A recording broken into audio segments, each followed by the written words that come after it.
My key thing is that the U.S. needs to focus on China as its key geopolitical adversary.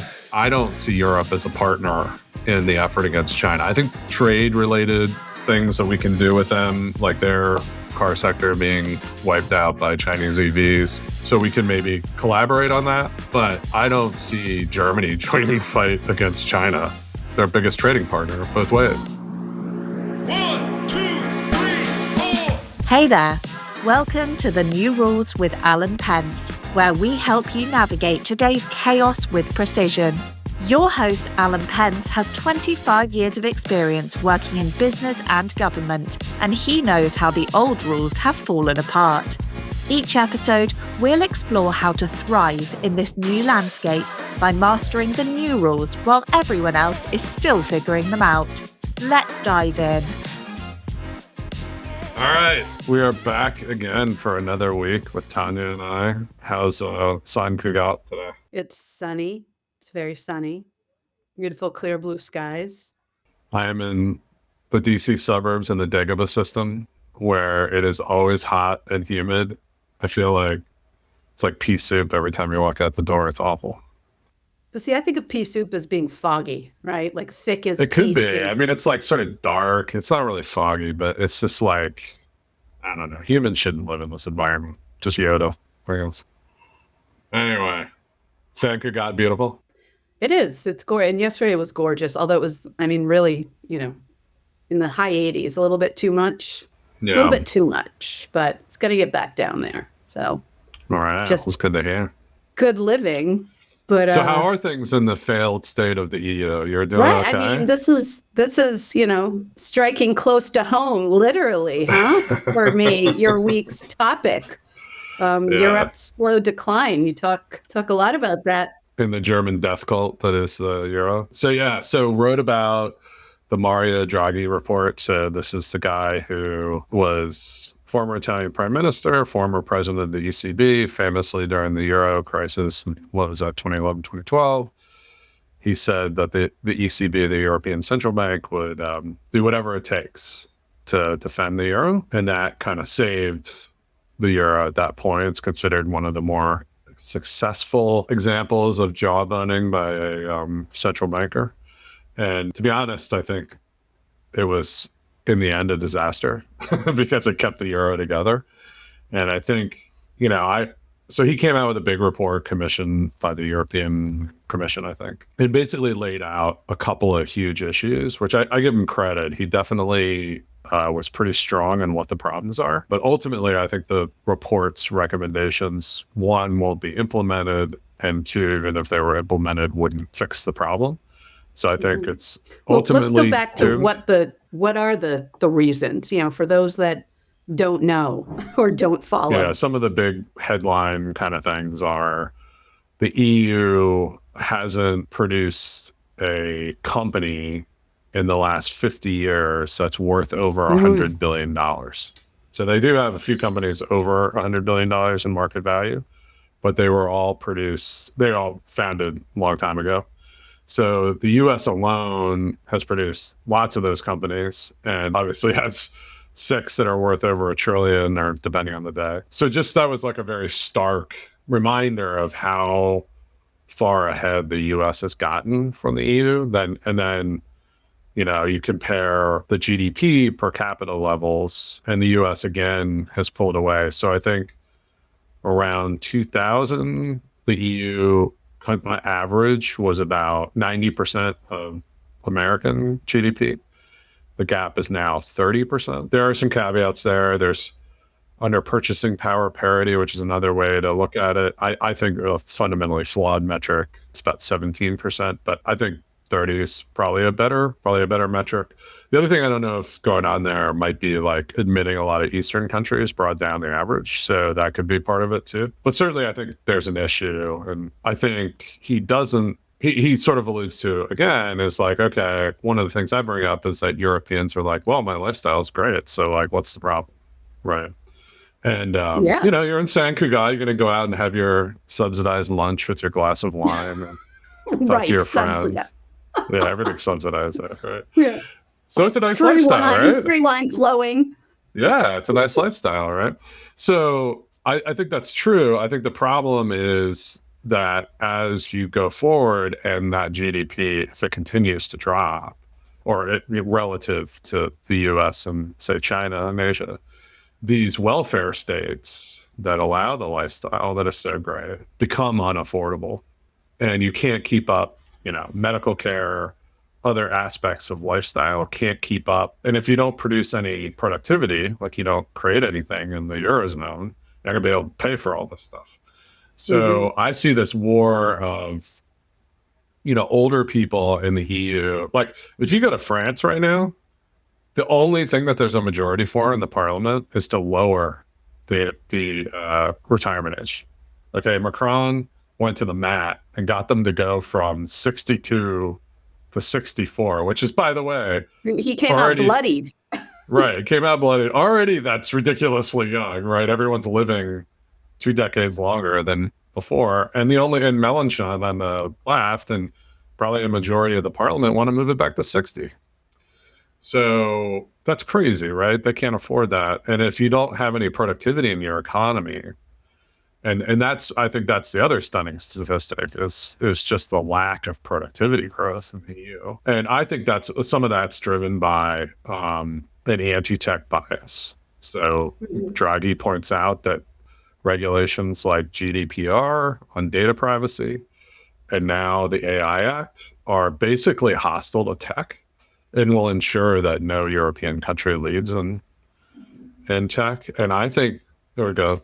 So the AI Act, just for folks that don't know, is regulating in August. It's insane. I mean, it's all these requirements on tech companies. The EU has prided itself as the regulator to the world, which in the article I say is like priding yourself on strangling kittens. Strangling kittens. I think that's the best line. Best line this week. It's not quite the perfect analogy, but it gets the point across. It's like if you're, I don't know, I guess the analogy would be like if you're in a football game, be that American or European football, it's like taking pride in being the ref instead of, the star player. That's ridiculous, right? I mean, when you get picked for teams as a kid, like when I was the youngest kid, so I always got named ref, and that was like, oh yeah, take your little ref title and go over here and stop bothering us, right? So that's kind of how I feel like the EU is coming off, and the longer and the poorer the EU gets, the less relevant the tech companies are going to treat it. So I think up until now, tech companies have been willing to play along and the EU has been able to change international regulation to an extent. I think the longer the decline continues, the more, they're going to hive off the EU as a separate customer base, not bring the latest technology to them. And then eventually, will it even be worth it to serve the market, right? And then the EU just doesn't have access to cutting edge services anymore. So I think that's a distinct possibility. So anyway, Draghi's showing, hey, look, we're falling behind the US and China and GDP and productivity. Most wealth in the United States is driven by technology. And one thing I didn't talk too much about, but is in the report I thought was fascinating, is like almost all R&D in Europe, like some crazy amount of it, particularly in Germany, goes into the car sector. So I can't remember offhand, it was 2/3 or 3/4 of the R&D investment in the EU is going into automobiles.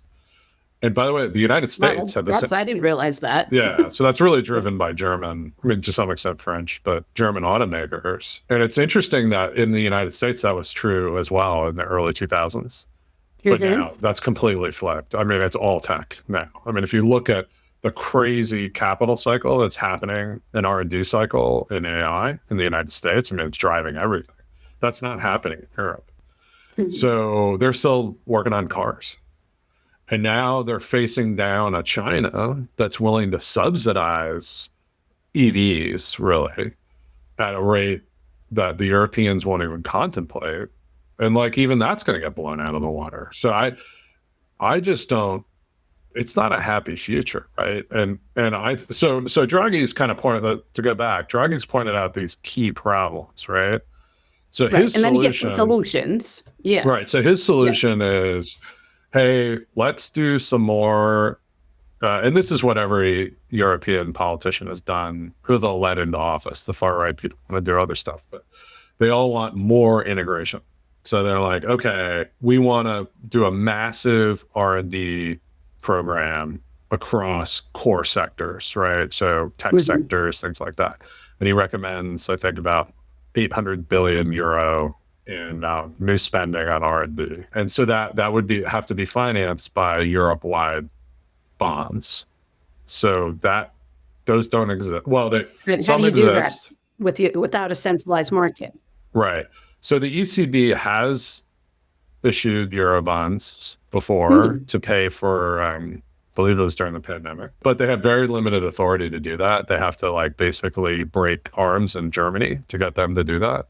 The Germans are incredibly imposed to debt and certainly don't want to take on debt to help swarthy Southerners waste it on their silly things that aren't German, that aren't Teutonic, right? No. So this strikes me, the only time they've ever agreed to do this is when literally the euro is on the brink of collapse, and have to be strong-armed into it. If you look at Wolfgang Schäuble, who was the finance minister during the euro crisis, he's not like a happy person. He looks like somebody who just says no all the time, right? And this is what the Germans do, and plus, so what I think, so it's that, and then his other recommendations are really like collective purchasing. So one problem with the EU is that you don't do energy development, and you all listen to Greta Thunberg and shut down your nuclear plants, except in France. So now, you're addicted to Russian gas, and then got screwed in the Ukraine war, right? So now you're importing tons of liquefied natural gas from the United States and other players. But that produces a certain instability to the economy there because it can't ensure its energy supplies.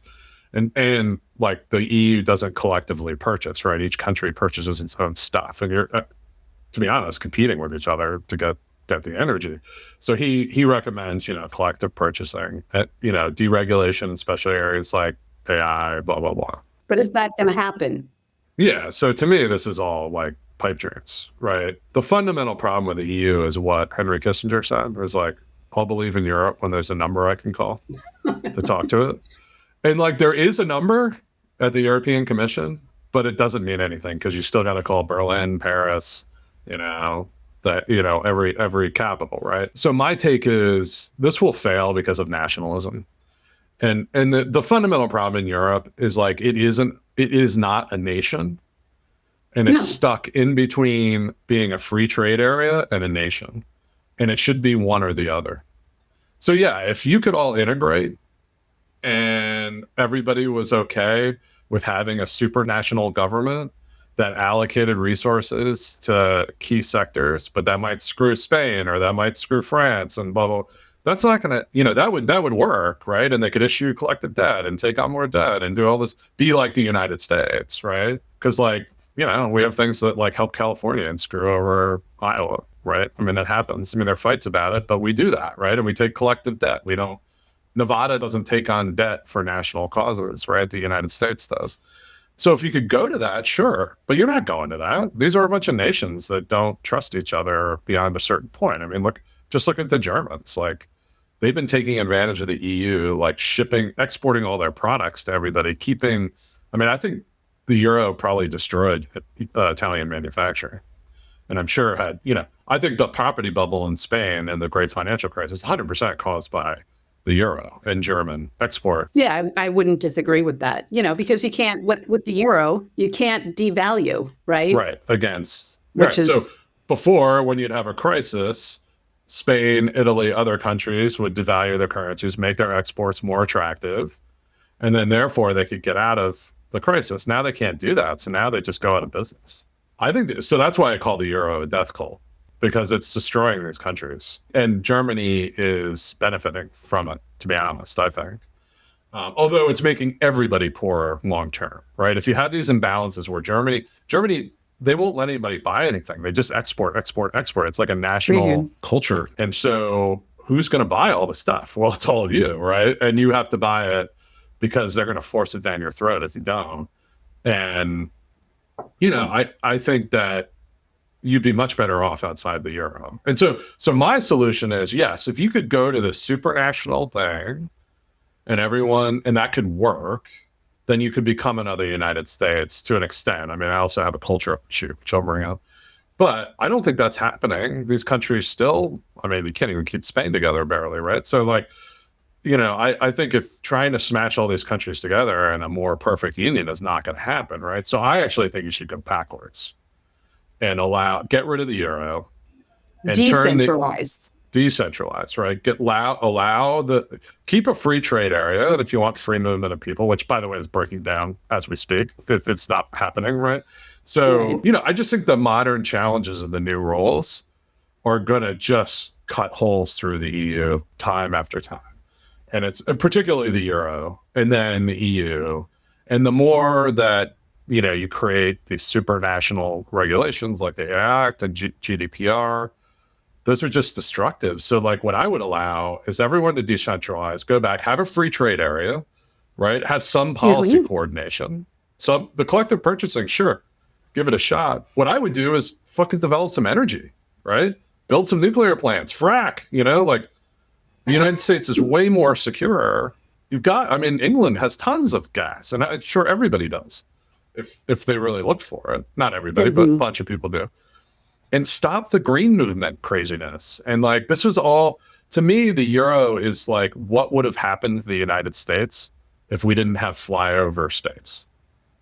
It's like these elites, because like in my view, Paris, I think this is indisputable, to be honest. I think Paris and London have far more control over their nations than Washington, D.C. does. Oh, I would agree with that. Yeah. So the elites that are concentrated in these mega cities in Europe tend to control their countries much more strongly than the United States government controls its country. And as a result, they were able, in this great time in the post-Cold War world where they were defended by the United States and there was no real adversary anyway, the U.S. kept markets open all over the world for Europe, and they thrived, right? And in doing that, that allowed them to indulge these insane virtue projects with like decarbonizing the entire German economy with solar. The fucking sun doesn't come out in Germany. I mean, it's dark. I mean, it's people are from there. That's why I look like this, right? That's why you can say this. That's right. Yeah. My people come from, up by the Baltic Sea where you had to like crack through the tundra with your plow and like the sun never came out. Right. So anyway, I think they got involved, and then we can be anti-tech. We can have these quixotic, like virtue signaling campaigns about how evil, Google is for God knows what reason, and basically deny the modern world. And then we can all retire and play boule who drink pastis at, 60 years old. That doesn't sound bad either. Doesn't sound bad, but it's not a good strategy because eventually you're too poor to play boule and you're going to have to go back to work. Well, you make that point, like, or was it one of Draghi's solutions? He says, you need to increase productivity, but a European model would be we need to increase productivity and have social inclusion. And it's like, you can't have it all is what you're pointing out. It's like, that would be great. That would be great because we have a lot of inequality in the States, right? Right. So he says like, like we want more entrepreneurship. We want to embrace these tech areas. So first of all, we'd be getting rid of the regulation, but then also like having a startup culture and tech innovation culture without any inequality or displacement.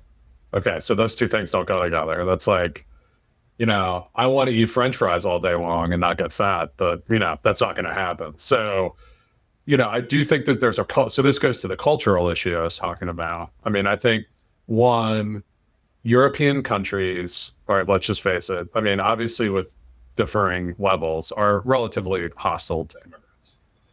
And they have a very hard time integrating them into their culture. Yeah, we talked about that somewhat last week. Yeah, you can say that's good or bad, but it is what it is.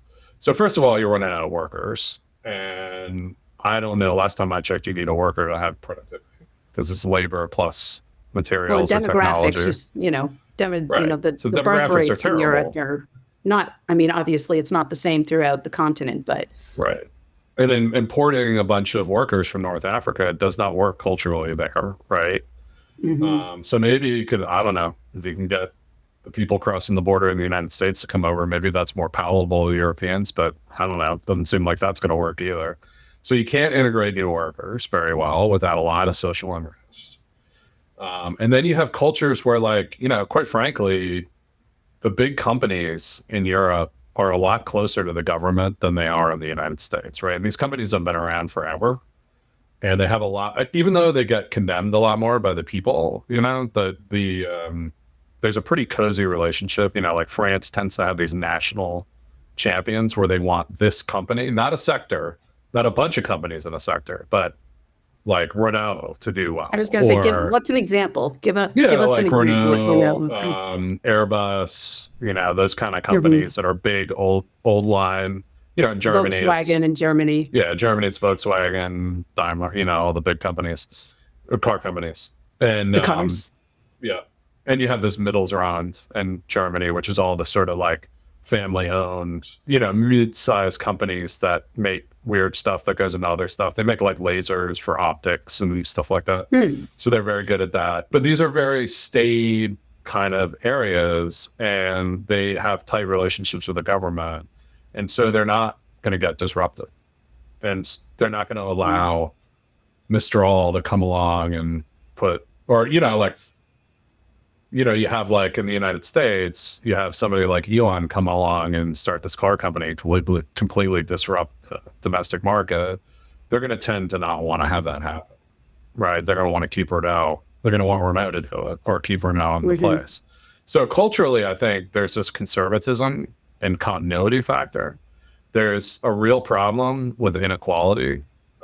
I think that, you know, there's inequality in Europe too, but it's nowhere near as bad as it is in the States, and it's not tolerable there as the way it is here. And you don't get innovation without inequality. I mean, look at the other. What do you say to that? What do you say to that? People say, you know, is that good thing, a bad thing? I don't know. Just it is what it is. Look, if you want to be richer in the long term, you need inequality. That's just the way it goes. And like Europe could live off of, you know, Europe had a 50-year run after World War II where things were destroyed and they were underinvested, right, from 2 wars. And that was a good run, right? But at a certain point, you kind of reach the end of like, you can't build anything more. You can't really educate people more with, you know, there's a diminishing return to another year of excellent French schooling, right? You know, so like you've got to get into the areas that are growing, and you've got to, you know, so you got to get into tech, right?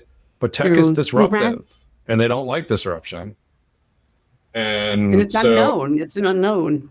Yeah, so I just think culturally Europe is not in a good position going forward because the world has moved away from state-driven kind of innovation, which they, you know, like automobiles, planes, these were big things that employed a lot of people with unions, and they were kind of like stable. You kind of knew what they were. They were going to be a new model, but it was kind of be the same. And like even in Germany, I mean, they're having trouble just getting away from the internal combustion engine to EVs, much less, you know, work on software. And if you look, I have an Audi, the freaking software system, and that thing sucks. Like Germans know nothing about software. Tesla software is like 1,000 times better. Like Germany, I don't know, they got one major software company, SAP. I mean, that's not even that relevant anymore. And certainly not at the front of the AI revolution, right? So like, it's just, there's no major cloud company from Europe. That was the last. What cyber company is European? I mean, like what key area that has grown quickly in the last 30 years is the EU a part of? Beyond, now I would say pharmaceuticals is probably the best, right? So I do think there's something there. Pharmaceuticals, yes. So, you know, I mean, obviously fat people in the United States are propping up the Danish economy at this point. So from because Novo Nordisk, their company makes Ozempic, which is, so it's like 2/3 of their GDP is like fat people in America.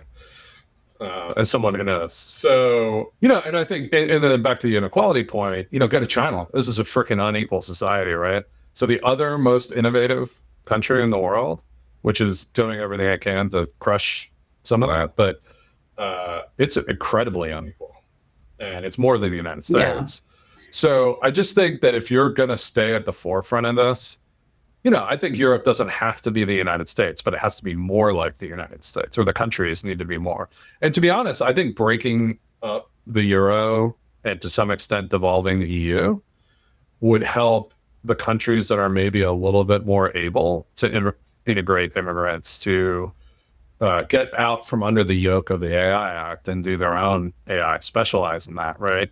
And do their own investment, where, because what's going to happen even if they pass this $800 billion thing, it's all going to get divvied out to each national government to give to their champions for their own. So a bunch projects, of the money is going to go off to Volkswagen to work on EVs. It's going to go to Airbus or Renault or whatever it is. And then somehow they'll figure out how to get money to LVMH or something, right? So I look at it and I just like, geez, I credit Draghi for being blunt, but I don't think he actually addressed the core issues of the EU, which is that it's half pregnant, it's not a country, and it's pretending like it's one, and like it needs to do one or the other, and like the consequences are getting more dire every year. We'll talk about the consequences for the U.S. I mean, that's something that you write about this week. But why does it matter? So why does it matter to the U.S.? Why do we care? So I have one that's just totally U.S. centric, right? Which is, we suffer for some similar issues, like our elites. I mean, I don't know how many times when I was working on the Hill and stuff, people would talk about, we're the only Western country that doesn't do this, or we're the only developed, G7 country that doesn't have this program or that thing. Yeah, paid family leaves. Right, all these different nice things, right? And everybody wanted to be Europe. So I do think our elites have an attraction to Europe. Now, I think you're hearing less of that now because Europe's the best. So I think people are like, ooh, maybe calling, Europe, taking an analogy from Europe isn't the best thing for my policy. So I do think that we have a tendency, and I mean, look, there's an AI bill in California. Biden has his executive order. I mean, they want to clamp down on AI too. It's crazy to me. I mean, they want to clamp down on the technology that's done nothing so far.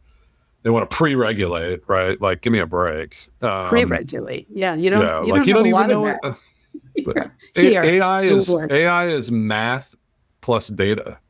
Like, regulating that is. There will be a day when you can regulate it, but not now, right? And so, but I do think there's going to be a huge fight in the United States. There's going to be court cases, and we will probably avoid the worst of it. But that's because of our flyover country and our electoral college and all the things that progressives hate. That's what's saving us from going down the path of Europe, I think. So from a very nationalistic standpoint, I think, hey, it's a warning sign. Don't be like those people, right? So that's the first thing I think.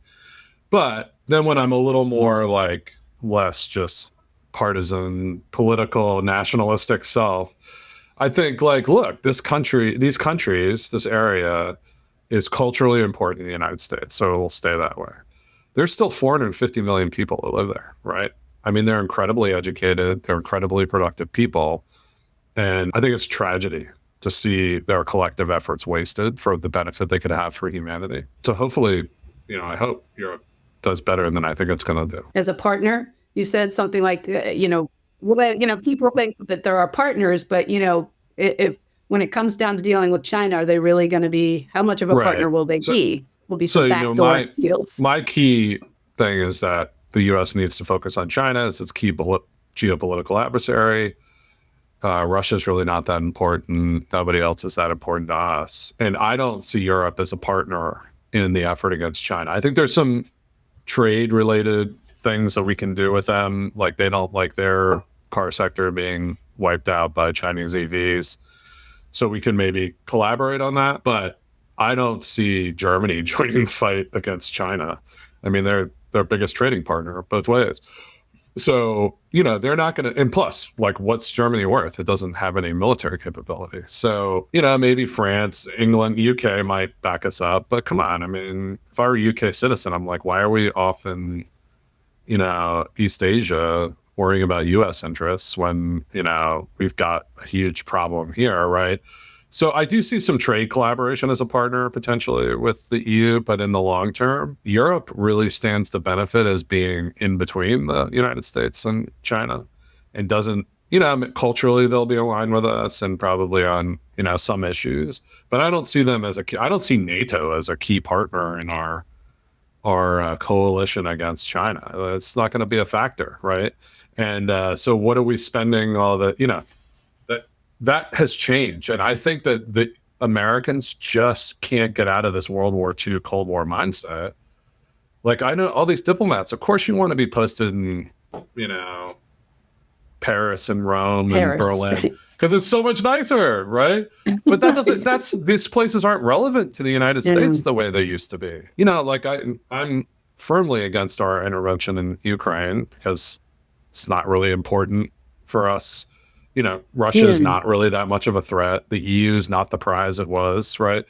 And so, I'll write about this later, but I do think, Russia can't even occupy all of Ukraine. It doesn't have enough soldiers. So like the idea that it would somehow attack NATO is just ludicrous to me. But are the fears real that it would? Or perhaps that's another. They can't even take the Donbass, for God's sakes, like much less Poland. Like get the fuck out of here with that. No, I mean, are people really fearful in I don't really think in the so. US at the levels? Yeah. I mean, it's not. No, and I think the Europeans aren't that fearful either.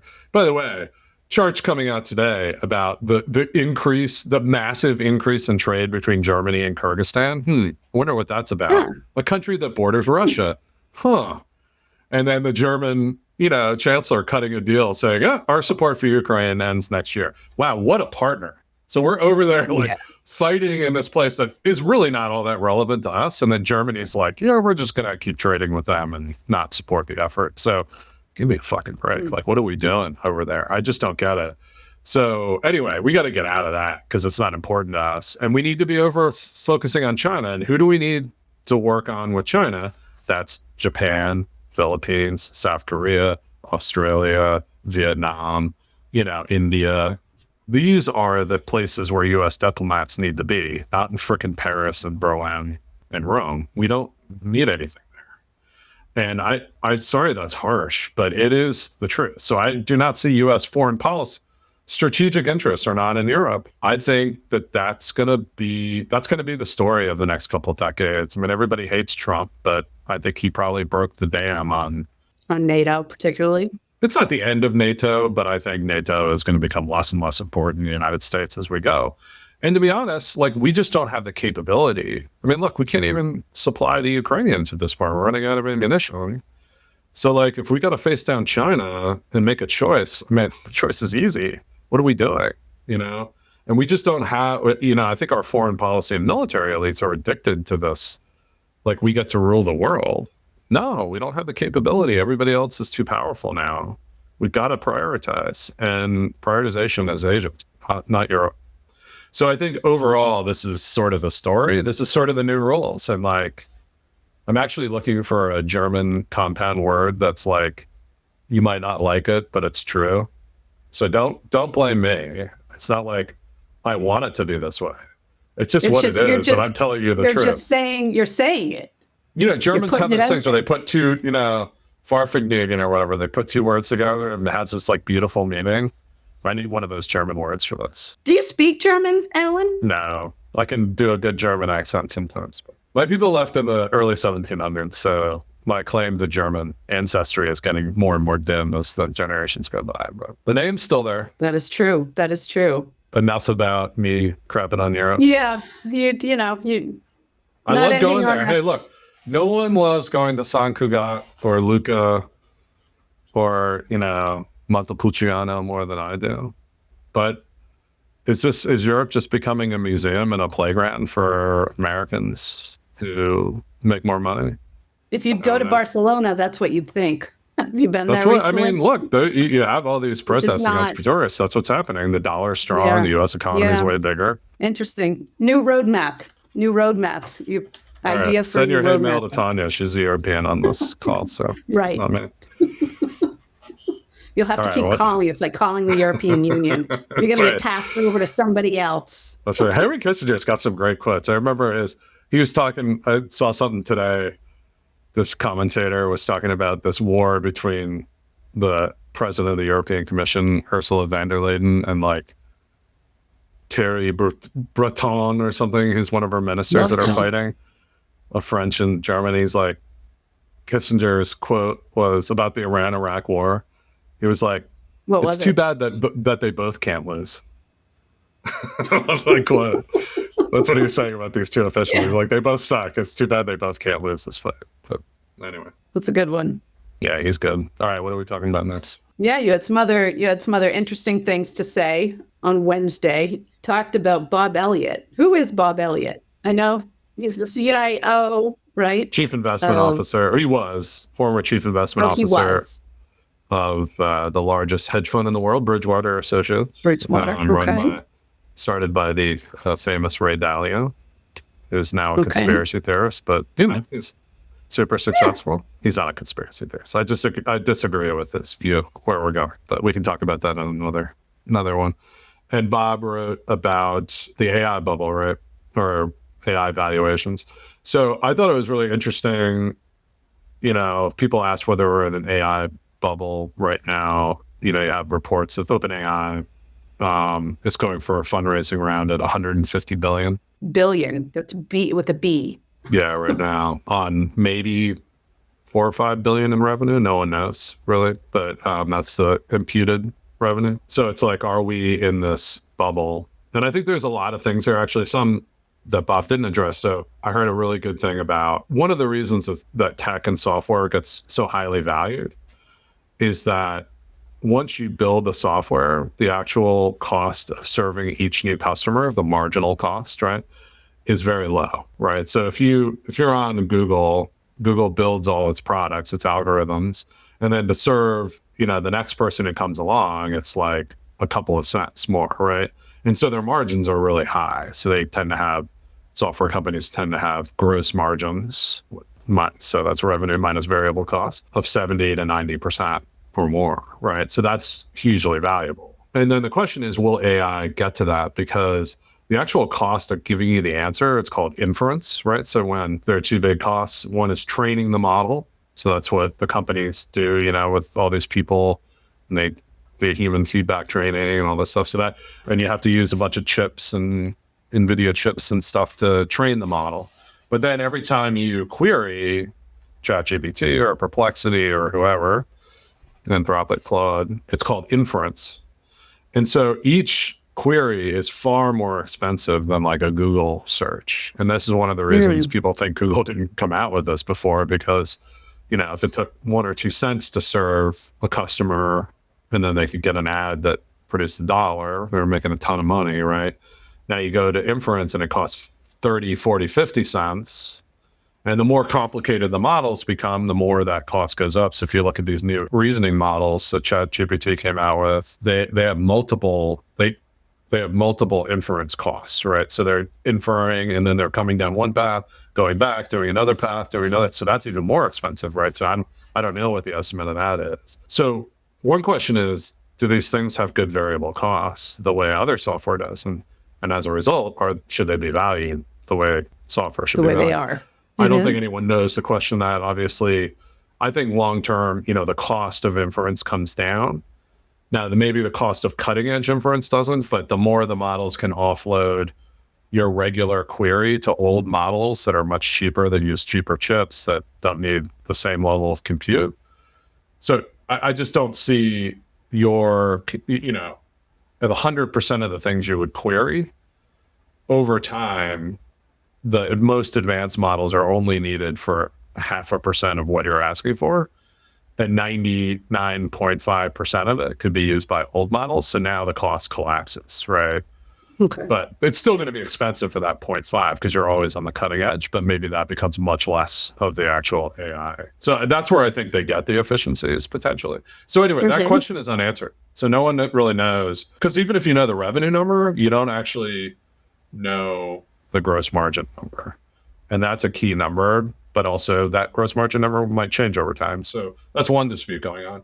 Then you have Bob saying that, the earnings projections for particularly the Mag 7 and a lot of other companies are based on rapid adoption of AI and use of AI transforming the economy. And so his point is like those earnings projections are already baked in to Wall Street expectations.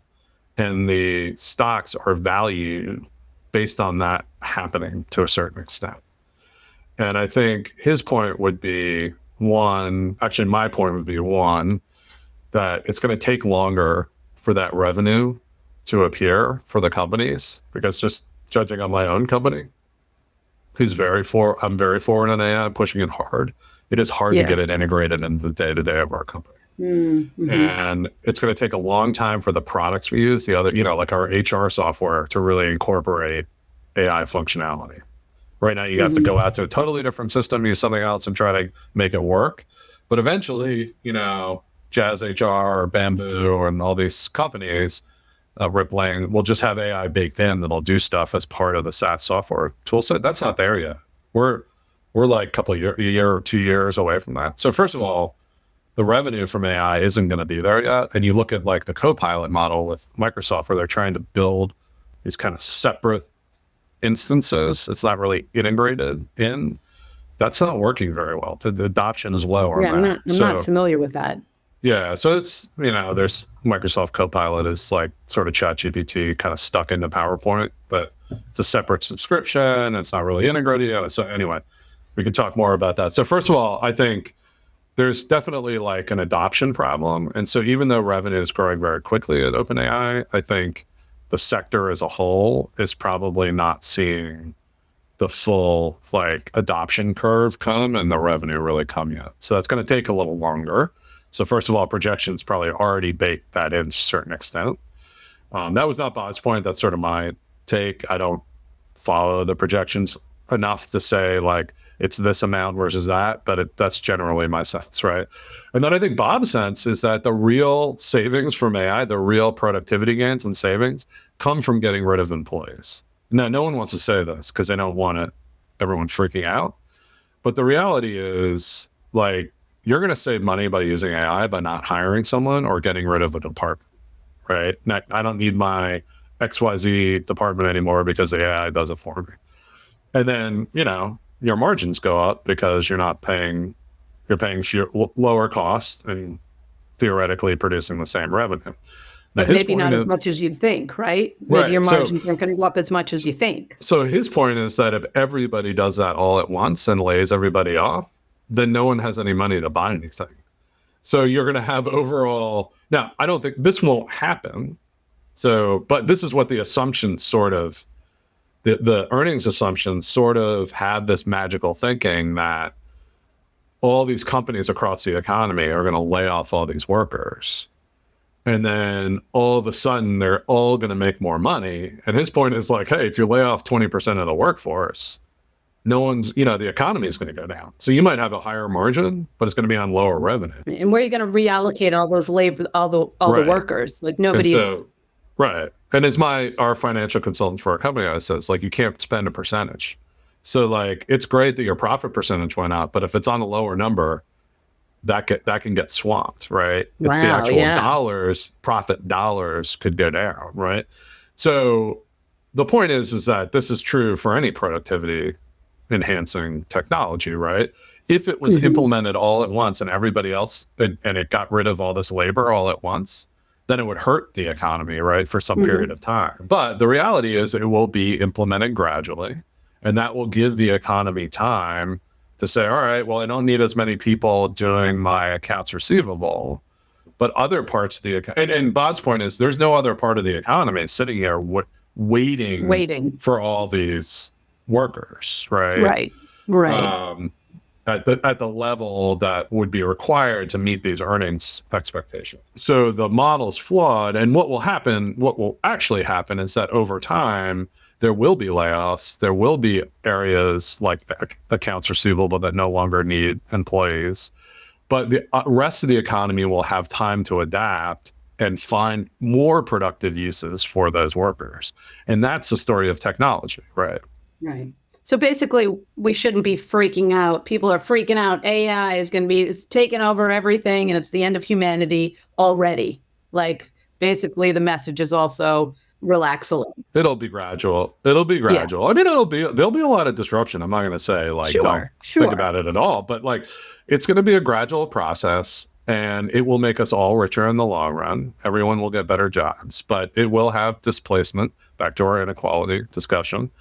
And but I think Bob's point is the stocks are overvalued because they're counting on this sort of magical movement where 20% of the labor force, I'm making numbers up, but 10-20% of the labor force gets laid off, and it doesn't impact the economy.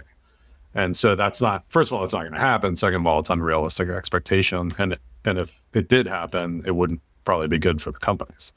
So his take, I thought, was a really interesting. I hadn't heard someone quite articulate. Like people would say, "Oh, adoption isn't going to happen as quickly as the expectations expect." I've heard that. But I heard anybody else say like, and actually, if they did, the economy would go down, and then they wouldn't make as much money. So I thought that was kind of a novel. Yeah, it's interesting. Interesting. Yeah, and Bob's awesome. Follow him. He's a voice of reason amongst the dross of financial content on Twitter and YouTube. We like reason. We like reason. That's right.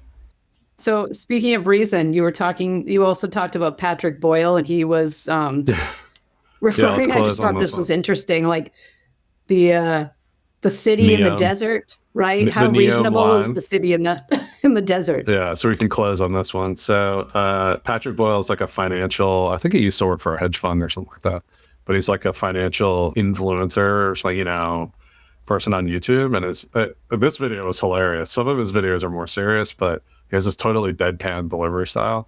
And it's all about Mohammed bin Salman, the MBS, he's sort of the leader, crown prince, but de facto leader of Saudi Arabia right now. Right. And he has this crazy, like only like some super rich megalomaniacal, insane billionaire could come up with this kind of thing. He's like Elon without having ever done anything in his life. So he's come up with this idea to go out in the middle of the desert where there's just like Bedouin tribes or something and build this line.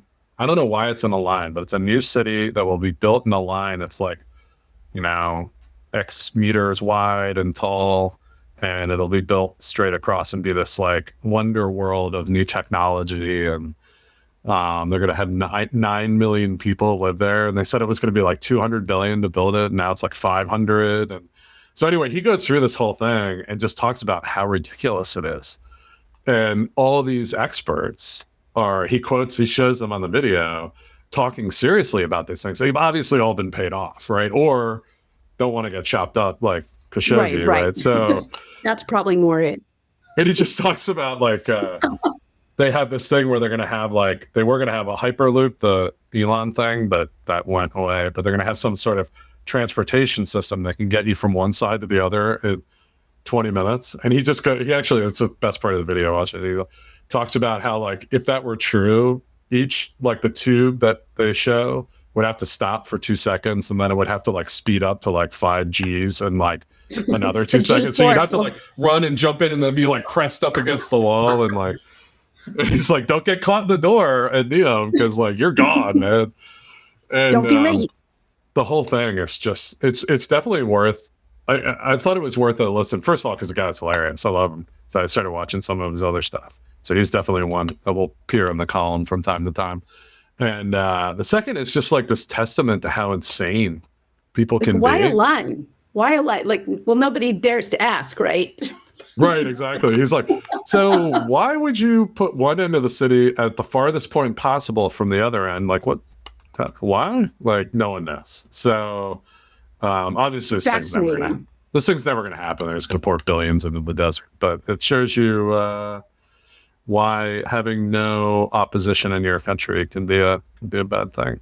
So anyway, poor MBS. Let's hope someday he gets his city. But well, we can hope. Or yeah, he's gonna have to chop up a lot more people for that to happen. So he's gonna have to put the thumb screws into people at the Ritz-Carlton for a lot more times than he already has to get neon built. So excellent.